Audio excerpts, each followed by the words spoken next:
Hello everyone. पिछले दो video में हमने प्रतिशत की जो सैद्धांतिक बातें थी उस पर चर्चा किया और जो हमने देखा कि किसी संख्या का प्रतिशत किस प्रकार निकालते हैं, किसी संख्या में अगर वृद्धि करनी हो, प्रतिशत वृद्धि करनी हो तो उसको हम कैसे निकालते हैं, उसकी गणना हम कैसे करते हैं। किसी संख्या में, किसी राशि में यदि प्रतिशत कमी करनी हो, किसी कितनी प्रतिशत की कमी की जा रही है या फिर ये चीज़ गणना करनी हो कि कोई राशि जो है कितने इतने रुपए है या फिर उसमें इतने प्रतिशत की कमी की जा रही हो, तो इन सारी चीज़ों के लिए जो है हम लोगों ने सैद्धांतिक चीज़ें जो थी प्रतिशत की उस पर हम लोगों ने चर्चा की। अब हम आंकिक प्रश्नों के माध्यम से एक एक करके जो है देखेंगे कि इस आंकिक जो प्रश्न बनते हैं प्रतिशत पर, उस किस तरह के प्रश्न बनते हैं। तो बहुत ही आसान प्रश्नों के साथ शुरू कर रहा हूं और देखें एक प्रश्न जो व्हाइट बोर्ड पर हमने पहले से लिख रखा है। राम अपने वेतन में से 14% की बचत करता है। राम का कुछ वेतन होगा, वह अपने वेतन में से 14% की बचत करता है। अपने वेतन का 14% बचत करता है। का वाला जो मामला था वो सामने आ रहा, आपके समक्ष जो है वो बात आ रही है जो किसी संख्या का प्रतिशत। इसके पहले जो वीडियो में चर्चा की गई थी, राम अपने वेतन में से या वेतन का 14% बचत करता है, जबकि श्याम 22% की बचत करता है। श्याम भी अपने वेतन के 22% बचत करता है यदि दोनों समान वेतन पाते हो। अब बात यह आ गई सामने कि दोनों का वेतन समान है, जो राम का वेतन है वही श्याम का भी वेतन है और श्याम 1540 रुपए की बचत करता है, तो राम की बचत कितनी है। जो मुख्य बातें हैं वो ये हैं, राम और श्याम दो व्यक्ति हैं, दोनों के वेतन की चर्चा की गई है। पहले कहा जा रहा है कि राम जो है अपने वेतन का 14% बचत करता है। दोबारा कहा जा रहा है कि श्याम जो है अपने वेतन का 22% बचाता है, ये भी बचत है। फिर कहा जा रहा है कि दोनों का वेतन समान है, राम और श्याम दोनों का वेतन समान है। श्याम 1540 रुपए की बचत करता है, यानी कि ये जो 22% दिया हुआ है यह आंकिक रूप से दर्शा रहा है 1540 रुपए को। प्रतिशत में 22% है और अंकों में यह 1540 रुपए की राशि है। तो बहुत छोटी सी कैलकुलेशन के पश्चात हम इसकी गणना कर सकते हैं। सिंपली हम लिखेंगे 22% जो रिप्रेजेंट करता है 1540 रुपए को, इसलिए 100% जो रिप्रेजेंट करेगा कितने को करेगा। यहां पर इन दोनों चीजों का मल्टीप्लीकेशन होता है और यहां जो है एक तरह से ऐसे त्रिभुज बना दें हम, तो यहाँ जो कर्ण की चीजें होती हैं उनका गुणा होता है और यहाँ जो है आधार वाली चीज का भाग होता है। तो जिसको हम आंकिक नियम भी पहले कहा करते थे, 22% 1540 को रिप्रेजेंट कर रहा है तो 100% कितने को रिप्रेजेंट करेगा। 100% मल्टीप्लाई होगा, 100 मल्टीप्लाइड होगा 1540 के साथ, तो 22 से डिवीजन होगा। दिस इज इक्वल टू 1540 गुणे 100 बटा 22। 11 दूना 22, 11 कन्नी 11, 11 चौ 44, 2 कन्नी 2, 2 सत्ते 14। ये कुल मिलाकर के निकला 7070 गुणे 100 बराबर 7000। इसका जो वेतन था वो 7000 रुपया था। 100% जो है दर्शा रहा है कि उनका जो वेतन है वो 7000 रुपए के बराबर है। अब कह रहा है कि तो राम की बचत कितनी थी। राम की बचत उसके वेतन का 14% थी। 14% बचत करता है और राम और श्याम दोनों का वेतन निकल चुका है। ये 100% जो है राम और श्याम दोनों के वेतन की गणना है। ये 100% जो दर्शा रहा है ये राम और श्याम दोनों का वेतन है और इसी वेतन का यदि हम 14% निकाल देंगे तो हमें यह बात पता चल जाएगी कि राम जो बचत करता था वो कितने रुपए की बचत करता था। तो यहां पर 7000, राम और श्याम दोनों का वेतन बराबर है, इसी का 14% हमें निकालना है। 7000 गुणे 14 बटा 100, 2 जीरो 100 2 जीरो कैंसिल आउट हो जाएगा। 7 चौक 28, 7 गन्ने 7, 2 9, 980 रुपए की बचत जो है राम करता है और 1540 रुपए की बचत श्याम करता है।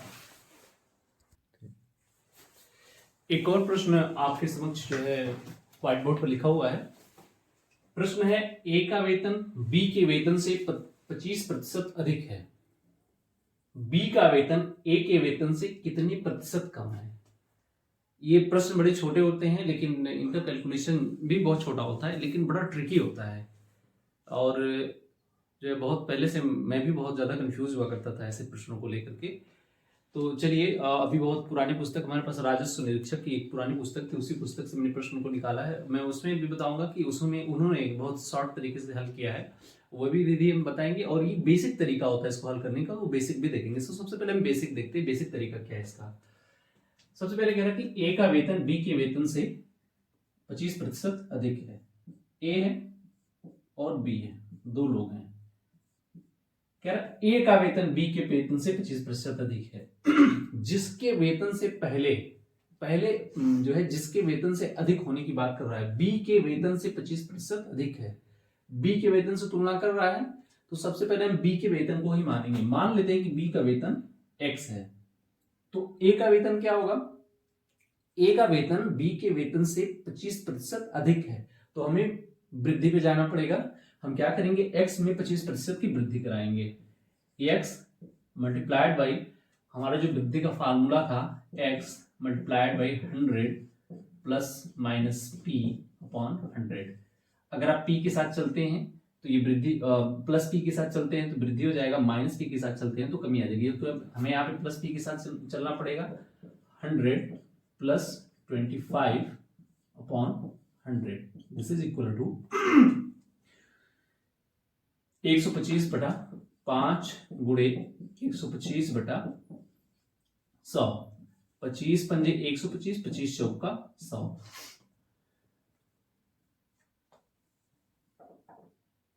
हम लिख सकते हैं x इंटू 5 यानी कि 5x बाई 4। ये वृद्धि के बाद हमारा a का वेतन हुआ। कुल मिलाकर के a का जो वेतन है वो 5x बाई 4 है, 5x बटा 4 है, और b का जो वेतन है वो x है। दूसरा स्टेटमेंट जो कह रहा है वो कह रहा है कि b का वेतन a के वेतन से कितने प्रतिशत कम है। प्रतिशत कमी की जो गणना होगी वो a के वेतन से होगी। तो सबसे पहले इन दोनों के वेतन का अंतर हम निकालेंगे। अंतर निकालने के बाद जो प्रतिशत कमी की गणना होगी ए के वेतन पर होगी, क्योंकि ए के वेतन से कह रहा है। यह स्टेटमेंट बहुत ही महत्वपूर्ण है। ए के वेतन से, ए के वेतन से, जिसके वेतन से की बात करता है उसे हम नीचे रखते हैं। तो हम लिखेंगे 5x बाई 4 माइनस x, ए का वेतन माइनस बी का वेतन बटा ए का वेतन, इसी के वेतन से कह रहा है 5x बाई 4 मल्टीप्लाइड बाई 100। कोई परेशान होने की बात नहीं, इसके लिए शॉर्ट ट्रिक भी है। तो सबसे पहले हम बेसिक तरीका देखते हैं। बेसिक अंडरस्टैंडिंग होनी चाहिए, किसी भी क्वेश्चन की बेसिक अंडरस्टैंडिंग बहुत जरूरी है कि एक्चुअली में क्या हो रहा है, प्रश्न में जो एक्चुअल मैटर है वो क्या है। तो चूंकि प्रश्न जो है आजकल की परीक्षा में जो भी कॉम्पिटिटिव एग्जामिनेशन हो रहे हैं उनमें जो प्रश्नों की कठिनाई का जो स्तर है वो दिन ब दिन बदलता जा रहा है। आज के 10 वर्ष पहले जो परीक्षाएं होती थी उनमें जो प्रश्नों का स्तर हुआ करता था, उनका डिफिकल्टी लेवल जो हुआ करता था वो, और आज जो परीक्षाएं हो रही है, छोटी से छोटी परीक्षा, पेट जैसी परीक्षाएं या फिर उससे ग्रुप डी जैसी परीक्षाएं आप ले लें, और उनमें भी जो प्रश्नों का स्तर है बहुत अच्छा हुआ करता है। तो बेसिक अंडरस्टैंड, अब प्रश्नों के स्तर का अच्छा होना ये इंगित करता है कि आप बेसिक तरीका जानते हैं कि नहीं जानते हैं। प्रश्नों में कुछ ऐसा ट्विस्ट होगा कि यदि आपको बेसिक अंडरस्टैंडिंग नहीं है किसी भी चीज की, चाहे वो प्रतिशत हो, चाहे लाभ हानि हो, जो भी हो, आप सिर्फ और सिर्फ ट्रिक पर डिपेंड है, तो वो चीजें संभव, आपको हल करने में बहुत ज्यादा दिक्कत आएगी और आपके लिए संभव नहीं होगा हल कर पाना। तो बेसिक अंडरस्टैंडिंग भी जरूरी है। हाँ, क्योंकि टाइम मिनिमाइज करना होता है, तो टाइम अगर मिनिमाइज करना है तो हमें ट्रिक की भी जरूरत पड़ती है। तो दोनों को हमें साथ लेकर के चलना पड़ेगा, पैरेलल लेकर के चलना पड़ेगा। तो देखते हैं हम इसको। 5x by 4 minus x, 5x by 4 multiplied by 100, ये प्रतिशत कैलकुलेट करने का हमारा मेथड होता है। दोनों चीजों का अंतर, उसमें से जिसके सापेक्ष हम प्रतिशत कैलकुलेट कर रहे हैं वो चीज अपॉन में होती है, उसको मल्टीप्लाई करते हैं 100 से। x को हम कॉमन ले सकते हैं, इसमें से x बाहर निकल जाएगा, बचेगा हमारा 5/4 - 1 to the whole upon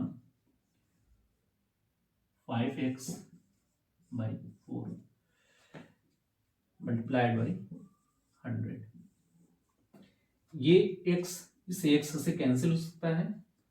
उसके बाद यहां पे जब कैलकुलेशन करेंगे तो 5 - 4 5 - 4/4 to the whole upon 5/4 multiplied by 100 हो जाएगा 1/4 multiplied by 4/5।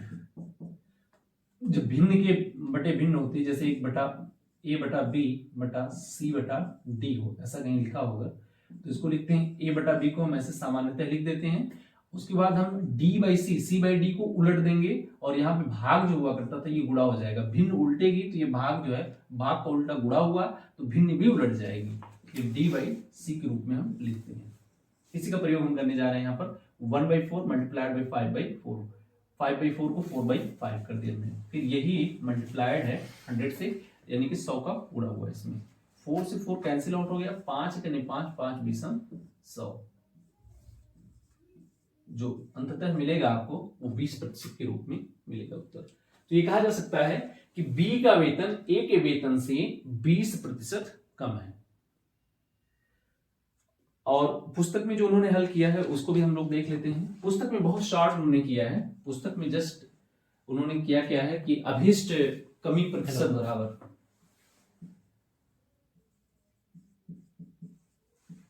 अभीष्ट कमी प्रतिशत बराबर, उन्होंने ये जो वृद्धि की बात की है यह अधिक है, इसको ऊपर रखा है, अपॉन में रखा हुआ है 100 प्लस इसी को ऐड किया है, फिर मल्टीप्लाई कर दिया है 100 से। टोटल जो मिला है 25/125 मल्टीप्लाइड बाई 100। और 25 एकम 25 25 पंजे 125 5 एकम 5 5 बीसन 100। ये 20% के रूप में यहाँ पे उन्होंने निकाला है। तो इस तरह से किसी भी जो है कोई भी प्रश्न जब ये कहता है कि कोई राशि या किसी भी कोई राशि किसी राशि से इतने प्रतिशत अधिक है तो दूसरी वाली राशि पहली वाली राशि से कितने प्रतिशत कम है, उसमें करना क्या होता है, जहां पर वृद्धि की बात किया हो जिस राशि के सापेक्ष वृद्धि की बात करता है उसको माना जाता है। जैसे यहाँ पे बी के सापेक्ष किया, बी के वेतन से 25% अधिक है तो बी के वेतन को मानेंगे तो आसानी से हम ए का वेतन निकाल लेंगे और ए और जो बी दोनों का वेतन मिल जाएगा तो आसानी से हम उस प्रतिशत की गणना कर लेंगे, चाहे वो प्रतिशत वृद्धि की बात करें चाहे वो प्रतिशत कमी की बात करें। Thank you.